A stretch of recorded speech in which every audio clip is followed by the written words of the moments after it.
Buongiorno cari amici e benvenuti anche oggi nel canale del vostro Marietto Veneziano. Oggi vi voglio fare un racconto di come il vostro Marietto ha incontrato la fratellanza bianca, ma prima di iniziare questo bel racconto vi chiedo, se non avete ancora fatto, di iscrivervi al canale di The Garda del Marietto Veneziano e di venirci a trovare nei nostri gruppi Facebook ed eventualmente anche nel canale di Telegram, dove lunedì sera teniamo un percorso esoterico, il legare al vostro Marietto Veneziano, e se vi scappa anche un bel super like è sempre ben accetto. Bene, iniziamo questo racconto proprio perché nasce mentre l'altro giorno stavo leggendo un libro esoterico in cui a un certo punto lo scrittore parla di questa fratellanza bianca, dice che sono 72 persone che sembrano immortali e il conte Saint-Germain ne è praticamente un capostipite, un rappresentante che è passato per questa Europa.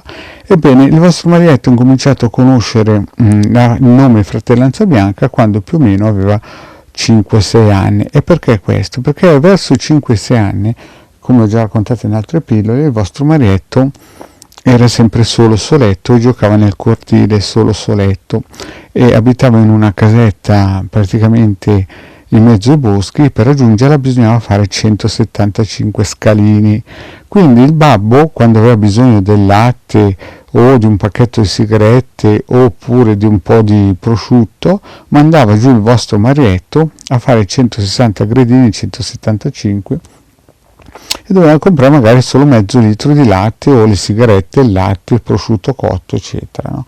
E quindi capirete che a 5-6 anni, insomma, forse massimo 7, e il vostro Marietto ogni volta che andava giù e tornava su era un po' stanchino. E cosa succedeva? I vicini di casa erano fratello e sorella, e questo fratello e sorella praticamente si davano il cambio, e quindi il Marietto ha sempre pensato: cavoli, se avessi un fratello più piccolino, al posto di andare giù io a prendere il latte e il formaggio o quant'altro, chiaramente mandare giù il più piccolino, ma visto che sono solo non c'è speranza. Ed era un po' triste mentre giocava soletto nel cortile. Ma cosa è successo? Un giorno arriva questo signore sempre vestito grigio con la barba, avrò avuto 4-5 anni, ma a dirne tanto 6, sapevo al massimo parlare, e mi spiega che questo tipo è della fratellanza bianca, al che questo signore qui mi vedeva giocare praticamente nel cortile, mi guarda e mi dice che era della fratellanza bianca e che mi stavano cercando. Anche il vostro Marietto, quando ha sentito fratellanza bianca, ha subito aperto le orecchie come il topo Gigio. Sì, il topo Gigio, sì. Perché? Perché ha pensato: cavoli, questi qui sono miei fratelli, vuoi vedere che li mando giù io a loro a prendere il latte e il formaggio e il prosciutto cotto al mio babbo? E ho cercato subito di, in un certo senso, entrare in contatto con questo signore, no? Per il semplice fatto che questo qui diceva di essere della fratellanza bianca, e allora chiaramente ero tutto ben contento di guardarlo e ascoltarlo, perché vedevo l'affare profilarsi, e anche se avevo 5-6 anni massimo, pensavo che magari lui, visto che diceva di essere mio fratello, e ho cercato di farmelo in un certo senso amico, per quello che può fare un bambino di 5-6 anni. E il problema è che lui mi diceva che la fratellanza bianca mi cercava, ma non perché mi voleva fare le coccole, stare insieme a me, cioè non è che mi cercava perché ero bravo, bello, intelligente, ma mi cercava proprio per lo esattamente l'opposto. E quindi il vostro Marietto non è che aveva messo bene a fuoco la situazione, perché mi diceva che io ero dall'altra parte, ero una camicia bianca, e io questi discorsi non li capivo.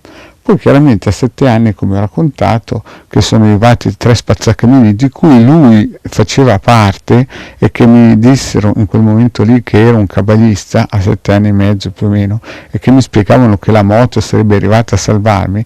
E come ho già raccontato in un'altra pillola, la moto è arrivata, sì, ma mi ha investito e mi ha spedito su e mi ha ritirato giù la Keter. Quindi cosa è successo? Il primo incontro che ho avuto praticamente con la fratellanza bianca è stato in quel periodo lì, fra i 5-6 anni circa, anno più, anno meno, no? E quindi, cari amici, questo perché? Per dirvi che chi è cabalista non sarà mai della fratellanza bianca e chi è della fratellanza bianca non sarà mai cabalista. Questo perché c'è un muro immenso, indivisibile.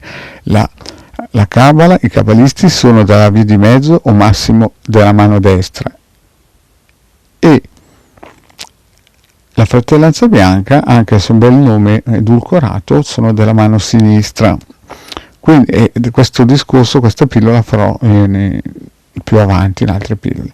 Quindi ecco il primo incontro che il vostro maledetto vi dice della prima pillola di quelli della fratellanza bianca. La fratellanza bianca esiste, però non vuole niente a che vedere a che fare, non vuole niente a vedere a che fare con i cabalisti, anche perché sono due egregore immense diverse.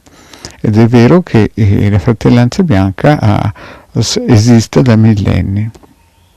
Bene, cari amici, anche per oggi il vostro Marietto ha detto questa piccola pillola, il primo incontro della fratellanza bianca, che alla fine il latte me lo sono sempre dovuto andare a prendere io. Il Marietto veneziano finisce qui. Vi chiedo, se non l'avete ancora fatto, di iscrivervi al canale di De Galla Marietto Veneziano e di venirci a trovare nei nostri gruppi Facebook e di Telegram. Grazie cari amici e alla prossima, ciao!